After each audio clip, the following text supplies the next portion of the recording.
एक साल पहले पाकिस्तान तहरीक-ए-इंसाफ के पुरअमन मुजाहिरीन के ख़िलाफ़ ताकत का बेईमाना इस्तेमाल किया गया इस्लामाबाद में।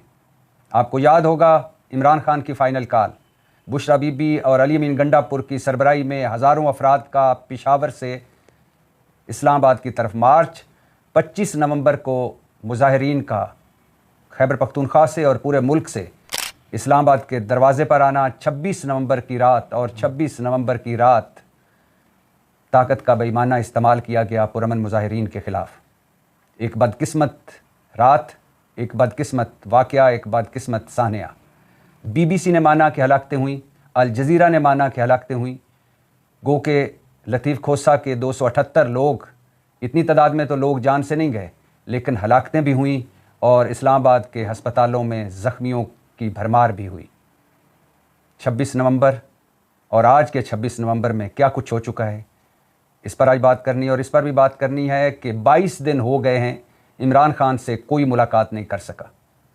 इमरान खान किस हाल में हैं, कहाँ हैं, ये अलीमा खान सवाल उठाकर फिर रही हैं, लेकिन उन्हें कहीं से कोई जवाब नहीं मिल रहा। इस पर मज़ीद बात करते हैं। और इस पर भी बात करनी है कि कल 27 नवंबर है, कल chairman joint chiefs of staff committee का ओहदा ख़त्म हो जाएगा, मतलब साहिर शमशाद मिर्ज़ा साहब रिटायर हो जाएंगे। और कल चीफ़ ऑफ डिफेंस फोर्सेस का नोटिफिकेशन होगा, मतलब field marshal general Asim Munir chief of defence forces का ओहदा संभालेंगे और यूँ इनकी 5 साला मुद्दत मुलाजमत शुरू हो जाएगी। इस पर भी मज़ीद बात करते हैं, लेकिन इन तीनों मौज़ूआत पर बात करने से पहले ये बताता चलूँ कि आज नवाज शरीफ साहब बोल पड़े हैं। अल्लाह खैर करे, नवाज शरीफ साहब बोले हैं। मरीम नवाज़ साहबा के हमरा जो ज़िमनी इलेक्शन में मुस्लिम लीगी जीते, 9 मुंतखब अरकान असम्बली, उनसे खिताब फरमाया नवाज शरीफ साहब ने। और नवाज शरीफ साहब के ख़िताब में वही सारी बातें थी, वही सब कुछ था जो वो पिछले 5 साल से कहते आए हैं। कोई नई बात नहीं। हम हैं तो तरक्की है, इमरान खान का दौर तो तरक्की से खाली था, मैंने ही सारा इस मुल्क को आगे पहुंचाया, इस मुल्क में जो कुछ भी है वो मेरी वजह से है, मुझे क्यों निकाला, इमरान खान अकेला नहीं है, और भी हैं उसके साथ मुजरम। और पता नहीं वही बातें हैं, वही इतनी बार दोहराई जा चुकी बातें हैं कि अब तो बच्चे बच्चे को याद हो गई हैं। दूसरों को चोर कहने वाले खुद चोर साबित हुए। इमरान खान के बारे में गालिबन कह रहे हैं और PTI के बारे में नवाज शरीफ साहब कह रहे हैं। आपने मियां मोहम्मद नवाज शरीफ साहब, आपने जो आप पर इल्ज़ामात लगे चोरियों के, उनका क्या बना? क्या वो किसी आज़ाद अदालत ने आपको बरी किया सारी चोरियों से? आगे क्या फरमाते हैं, इमरान खान अकेला मुजरम नहीं, इसको लाने वाले भी शरीक हैं। तो हजूर, उसको लाने वाले आपको भी वापस इक़्तिदार में लाए, पाकिस्तान में लाए। इक़्तिदार में लाने का मतलब आपकी बेटी वज़ीर आला बनी, भाई वज़ीर आज़म बना। इस आने जाने में, लंदन जाने और वापस आने में भी उनका कोई किरदार था कि नहीं था? क्यों दी थी कुरान पर हलफ लेकर एक्सटेंशन? क्या मजबूरी थी? और क्या हुई लंदन में मुलाकातें? क्या बना लंदन में प्लान? ज़िमनी इंतखाबात में झूठ, गालम गलूच, बदतमीज़ी, बदतहज़ीबी और फितने को शिकस्त हुई। हजूर ज़रा मैदान खुला छोड़ कर देखें। आपकी तो अपनी सीट मशकूक है, आपकी अपनी सीट। जेल में यास्मीन राशिद, कैंसर सर्वाइवर, मरीज़ा, 1 घंटा, 1 लम्हा, 1 सेकंड, 1 मिनट भी वो अपनी इलेक्शन मुहिम नहीं चला सकी। और आप जिस तरह जीते और जो कुछ हुआ वो पूरी दुनिया जानती है। आप किन हवाओं में हैं, क्या बातें फरमा रहे हैं? अवाम ने कारकर्दगी की बुनियाद पर हमें वोट दिया। हजूर, आपकी अगर कारकर्दगी इतनी शानदार होती तो आप भी जीत जाते। आज मेरिट का बोलबाला है, बिल्कुल मरीम नवाज़ साहबा मेरिट पर ही लगी हैं और शहबाज शरीफ साहब भी मेरिट पर ही लगे हैं। मरीम नवाज़ साहबा भी इस मौके पर बोली कि PTI के बयानिए से लोग अब बेवकूफ़ नहीं बनते, लोगों को समझ आ गई है, वाकई लोगों को समझ आ गई है। और जिस दिन लोगों को खुल्लम खुल्ला आज़ादाना तौर पर वोट डालने का मौका मिला तो आपको भी समझ आ जाएगी। और ये भी बताता चलूँ कि भारत में शिकस्त हुई है और बदतरीन शिकस्त हुई है। जनूबी अफ्रीका की क्रिकेट टीम ने भारत को भारत में क्लीन स्वीप कर दिया।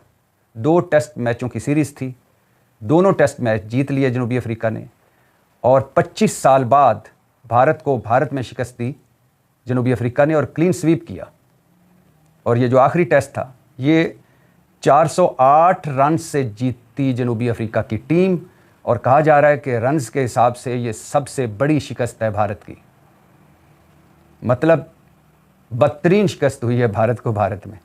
और जनूबी अफ्रीका की टीम जिसके कप्तान को बुमराह बोना कह रहे थे, मजाक उड़ा रहे थे, और जिस टीम को वो सीरियस ही नहीं ले रहे थे, जिसके लिए स्पिन विकेटें बना रहे थे कि हमारे स्पिनर आएंगे और उनको घुमा कर रख देंगे, और बड़े बड़े दावे किए जा रहे थे, गौतम गंभीर साहब समेत सारे के सारे हवा हो गए और सब कुछ मिलिया मेट करके रख दिया जनूबी अफ्रीका ने भारत को, भारत में क्लीन स्वीप। तो खैर वापस आते हैं अपने मौज़ूआत पर। आज 26 नवंबर है। आज पीटीआई के पुरअमन मुजाहिरीन के ख़िलाफ़ ताकत का बेईमाना इस्तेमाल किया गया। बीबीसी ने भी माना कि हलाकतें हुई, अल जज़ीरा ने भी माना कि हलाकतें हुई, हमारे अपने मीडिया ने माना कि हलाकतें हुई, लीगियों ने ख़ुद माना कि हाँ जनाजे हुए हैं, जो मरे हैं यहाँ या जो जान से गए हैं 26 नवंबर के एहतजाज के दौरान। बहुत सारी अफवाहें हैं। कोई कहता है कि लाइटें बंद कर दी गई थीं, सीधी गोलियां मारी गई थीं, कोई कहता है कि नहीं गोलियां हवाई फायरिंग की गई थी, कोई कहता है कि नहीं इतने लोग जान से नहीं गए थे जितने बताए जाते हैं। और ख़ास तौर पर लतीफ़ कोसा साहब का वो बयान टीवी चैनल पर एक प्रोग्राम में कि 278 लोगों की हलाकतें हुई हैं, वो कोई सबूत पेश नहीं कर सके।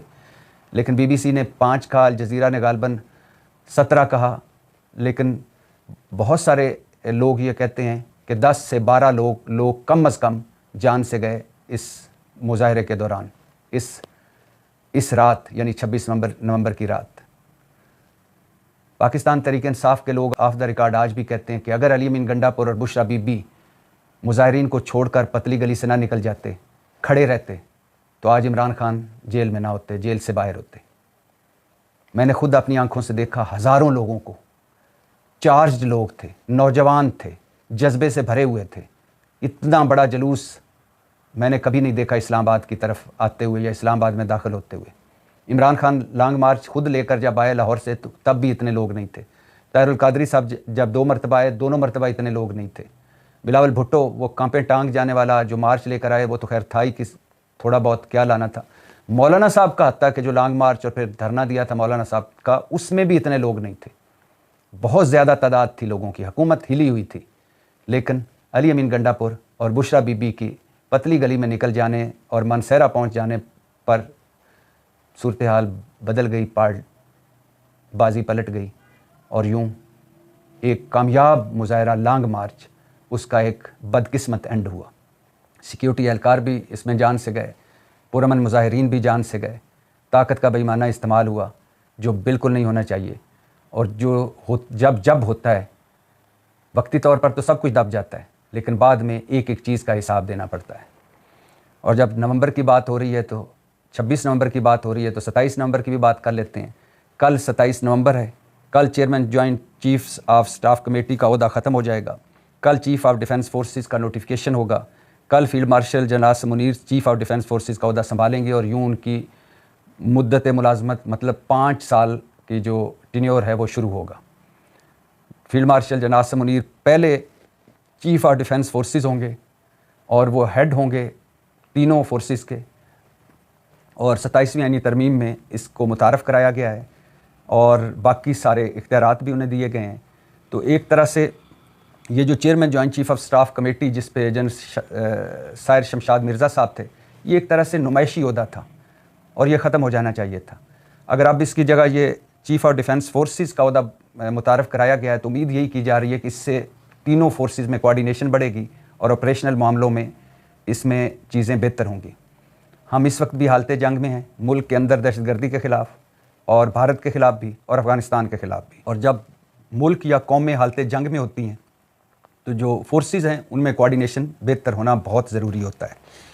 फील्ड मार्शल साहब की बात हो रही है, तो फील्ड मार्शल साहब की बात कर लेते हैं। फील्ड मार्शल साहब ने कहा है कि मुल्क की सालमियत, सिक्योरिटी और शहरियों के तहफ़्फ़ुज़ में किसी किस्म का समझौता नहीं किया जाएगा। 27वीं नेशनल वर्कशॉप के शुरा जिन्होंने GHQ का दौरा किया, उनसे खिताब करते हुए उन्होंने कहा कि कोई किसी भूल में ना रहे। पाकिस्तान के ख़िलाफ़ अगर कोई भी ज़मीन दहशतगर्दी या किसी तरह पाकिस्तान के ख़िलाफ़ इस्तेमाल हुई, तो उसका मुंह तोड़ जवाब दिया जाएगा। इस वक्त सूरत हाल बहुत संगीन है, बहुत क्रिटिकल है। हमारे अंदर नफ़रतें और तकसीम है, बदतरीन मुआशी बहरान है, टैक्सों की भरमार है, आमदनी कम है, ख़र्चे ज़्यादा हैं, सरमायाकारी आ नहीं रही। यहाँ से गैर मुल्की सरमायाकार कंपनियाँ बाहर जा रही हैं और तिजारत डाउन, ज़राअत down, industry down, real estate down, कर्ज़े बेतहाशा। बहुत सूरत हाल क्रिटिकल है। इन लम्हों में क्या मौजज़ा होता है या क्या मौजज़ा दिखाते हैं शहबाज हुकूमत, शहबाज शरीफ साहब, देखते हैं, इस पर मज़ीद देख लेते हैं। अभी पिछले 3 साल की कारकर्दगी तो इस काबिल नहीं है कि इस पर बात की जाए। ख़ास तौर पर मुआशी फील्ड में जो मुआशी बहरान है वो इतना ज़्यादा है कि मुझे नहीं लगता कि हल कर पाएंगे। लेकिन बहरहाल ये मुल्क है, 25 करोड़ का मुल्क है, ऐसे तो नहीं चल सकता जैसे चलाया जा रहा है। और जब बात हो मुल्क की, कौम की, तो मुल्क की सबसे बड़ी सियासी जमात पाकिस्तान तहरीक इंसाफ की बात कर लेते हैं। इमरान खान से मिले हुए किसी भी पार्टी सियासतदान, किसी भी पार्टी रहनुमा, जो इमरान खान की पार्टी का कोई भी बंदा, बहनों समेत, ख़ानदान समेत, वकला समेत, पार्टी के रहनुमाओं समेत 22 दिन हो गए हैं सबको इमरान खान से मिले हुए। अलीमा खान कह रही हैं कि हमें नहीं मालूम कि इमरान खान कहाँ हैं और किस हाल में हैं। वो अडियाला में हैं, वो खैरियत से हैं, उनकी सेहत ठीक है, उनसे कोई बदसलूकी तो नहीं की गई। हम परेशान हैं कि इमरान खान किस हाल में है। वो मुकम्मल, हमें ये तो पता है कि वो मुकम्मल कैद तन्हाई में है, लेकिन किस हाल में हम जानना चाहते हैं। लेकिन हमें कोई नहीं बता रहा, कोई भी मिलने नहीं दिया जा रहा। अदालती अहकामात के बावजूद हमें नहीं मिलने दिया जा रहा। और जो मंगल का दिन है, जिस दिन तय हुआ था कि हम मिलेंगे, उस दिन भी हमें नहीं मिलने दिया जा रहा। और अलीमा खान साहबा और उनकी इमरान खान की दूसरी बहन और हज़ारों लोगों ने गुज़श्ता रात अडियाला जेल के बाहर 10 घंटों का धरना दिया, 10 घंटों का धरना। लेकिन फिर भी इमरान खान से किसी की मुलाकात ना हो सकी। पुलिस मौजूद थी, बेतहाशा पुलिस थी। 10 घंटों के धरने के बाद धरना के शुरका अलीमा खान साहबा के कहने पर मुंतशिर हो गए। और आज तो अलीमा खान साहबा को अदालती तहवील में लिया गया और फिर ज़मानत पर छोड़ा गया। 26 नवंबर के एहतजाज के हवाले से ही इंसदाद दहशतगर्दी की अदालत ने उनको पहले एक हिफाजती तहवील में लिया, मतलब गिरफ़्तार किया, और फिर 10-10 लाख के ज़मानती मुचलकों पर उनको ज़मानत दे दी। सुहेल अफरीदी साहब कहते हैं, उनकी भी गुफ्तगू सामने आई है कि गुज़श्ता रात जब इमरान खान की बहनें अडियाला जेल के बाहर हज़ारों लोगों के साथ धरना देकर बैठी थी, तो मैं इस्लामाबाद में था, खैबर पख्तूनख्वा हाउस में था। तो मैंने सोचा कि मैं इमरान खान की बहनों के से इजहार यकजहती के लिए अडियाला जेल जाऊं। जब मैं रवाना होने लगा तो मुझे इतला मिली कि तमाम सड़कें बंद कर दी गई हैं, और अगर मैं गया तो अडियाला में फ़ाल्स फ्लैग ऑपरेशन की मनसूबाबंदी है। लिहाजा मैंने अपने जाने का इरादा मौखर कर दिया। 22 दिन हो गए हैं इमरान खान को किसी भी मुलाकाती से मिले हुए। अल्लाह करे वो खैर वाफियत से हों। और 26 नवंबर जो इमरान खान की फ़ाइनल कॉल थी, जिसमें हज़ारों लोग इस्लामाबाद पहुँचे, पूरे मुल्क से पहुँचे और ख़ास तौर पर खैबर पख्तूनख्वा से पहुँचे, और जिस रात ताकत का बेईमाना इस्तेमाल हुआ, उस 26 नवंबर से इस 26 नवंबर में बहुत कुछ बदल गया है। और पाकिस्तान तहरीक इंसाफ के बड़े जो हैं, बैरिस्टर गौर, सलमान अकरम राजा या और सारे, सब हवाई फायरिंग कर रहे हैं, सब बयानात तक महदूद हैं, सब टीवी चैनलों और अखबारात तक महदूद हैं। अमली तौर पर अगर कोई कर रहा है या कोई मज़ाहमत है किसी तरफ से, तो वो खैबर पख्तूनख्वा में सुहेल अफरीदी साहब और इमरान खान की बहनें, इसके अलावा सारे बयानात हैं। आप अंदाज़ा करें, बैरिस्टर गौर वकील, सलमान अकरम राजा वकील, सलमान सफदर साहब वकील, बैरिस्टर अली ज़फ़र वकील, इंतज़ार पंचोता वकील, नईम पंचोता साहब वकील, और ढेर सारे वकला। लेकिन अभी तक ये सारे मिल मिलाकर पाकिस्तान तहरीक इंसाफ को अपना इंतखाबी निशान वापस नहीं दिलवा सके। पाकिस्तान तहरीक इंसाफ को बहैसियत जमात रजिस्टर नहीं करवा सके। कोई तवज्जो ही नहीं दे रहा कानूनी मामलात की तरफ। सब बयानात, कोई एक भी मौसर एहतजाज नहीं कर सके, कोई एक भी ऐसी जलसा जलूस नहीं कर सके जिसमें लगे कि वाकई इन्होंने कोई काम किया है। सब बयानात, जैसा मैंने कहा है कि सुहेल अफरीदी साहब या खैबर पख्तूनख्वा या इमरान खान की बहनें, बस यहीं से मज़ामत है। मज़ामत तो करनी आइन और कानून के अंदर रहकर। ज़ाहिर है मुल्क की आपने कोई सड़कों पर आकर हुकूमत को गिराना नहीं है, ना आपने कोई ऐसा नया कल्चर मुतारफ़ कराना है कि जिसमें मुल्क और कौम का नुकसान हो। लेकिन मुल्क की सबसे बड़ी सियासी जमात और वाहिद सियासी जमात जो पूरे मुल्क में मौजूद है, पीपल्स पार्टी सिंध तक, मुस्लिम लीग नून पंजाब के चंद शहरों तक, इस मौजूदा इस हुकूमत और हुकूमती ढांचे को ना देखिए। अगर आज फेयर एंड फ्री इलेक्शन हो जाए तो आपको पता चल जाए कि मुस्लिम लीग कितने शहरों तक महदूद हो गई है और पीपल्स पार्टी सिंध में कहाँ कहाँ मौजूद है। PTI वाहिद मुल्क की जमात है, मुल्क गिर जमात है। लेकिन इतनी बड़ी जमात और कोई भी मौसर तौर पर जलसा जलूस एहतजाज रैली नहीं निकाल सके। और इतने वकला, इतने काबिल दिमाग। और इसी दौरान उस 26 नवंबर से इस 26 नवंबर के दौरान मखसूस नशिस्तें भी छिन गई पाकिस्तान तहरीक इंसाफ से। 26वीं यानी तरमीम भी आ गई, 27वीं यानी तरमीम भी आ गई। पाकिस्तान तहरीक इंसाफ की सियासी स्पेस मज़ीद कम हुई। इमरान खान पर मज़ीद मुकदमे बने, पाकिस्तान तहरीक इंसाफ के लोगों पर मज़ीद मुकदमे बने। 9 मई के कई मुकदमों में पाकिस्तान तहरीक इंसाफ के सैकड़ों लोगों को सज़ाएँ हो चुकी और कोई 18 के करीब पाकिस्तान तहरीक इंसाफ के जो सैनिटर्स या अरकान कौमी असम्बली या अरकान सूबाई असम्बली नाहल हो चुके, उनकी सीटों पर दूसरे मुंतखब हो चुके। मतलब पाकिस्तान तहरीक इंसाफ इमरान खान के जेल में होने और पार्टी की आदत, अब ये नहीं पता कि पार्टी की आदत करने की कुछ पोजीशन में ही नहीं है, या मैनेज लोग हैं, या विकेट की दोनों तरफ खेल रहे हैं, या जान बचाया के फिर रहे हैं, या डरे हुए हैं, या कुछ करना ही नहीं चाहते। लेकिन ये ज़रूर बात सामने आई इस 1 साल में कि किया कुछ नहीं इन्होंने। वो है ना कि किया कराया कुछ नहीं, गिलास तोड़ा 12 आने का। इन्होंने तो गिलास भी नहीं तोड़ा और गिलास तोड़ना भी नहीं, मगर इतनी बड़ी सियासी जमात और अपनी मौजूदगी का उस तरह क्यों एहसास नहीं दिला सकी जिस तरह इसे दिलाना चाहिए था। ये बहुत बड़ा सवाल है। पाकिस्तान जिंदाबाद।